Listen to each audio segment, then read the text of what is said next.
हमेशा वीडियो डालता हूँ बहन बेटियों पर, बहन बेटियों की ही बात करता हूँ, चाहे किसी को बुरी लगे चाहे किसी को भली। आप लोगों ने कंस का नाम सुना होगा, कंस के नाम से हर कोई परिचित है।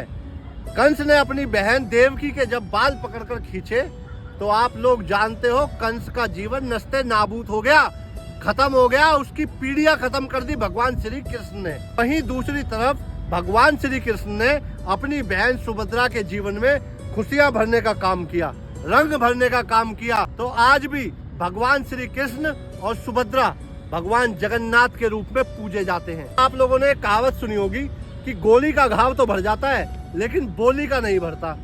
अब इस बात का अर्थ मैं आप लोगों को समझाने की कोशिश करता हूँ।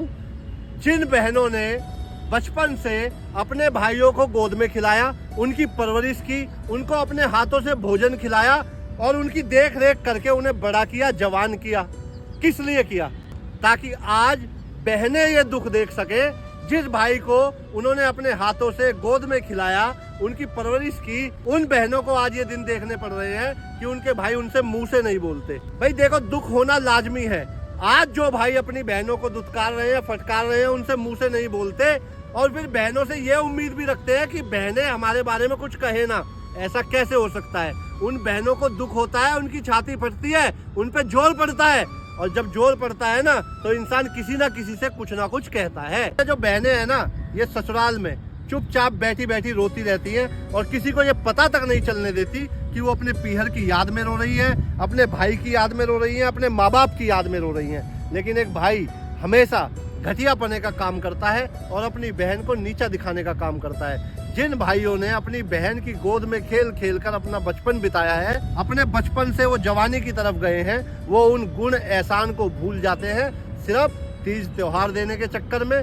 बहनों के यहाँ जाने से जो खर्चा होता है उससे बचने के लिए तमाम घरों में मैंने देखा है, जब बहन के ससुराल पक्ष में कोई दुर्घटना घट जाती है और उस बहन के 4-4, 5-5 भाई भी होते हैं ना, तो उस दुर्घटना में, उस दुख में भी बहनों के साथ शामिल होने नहीं जाते। ये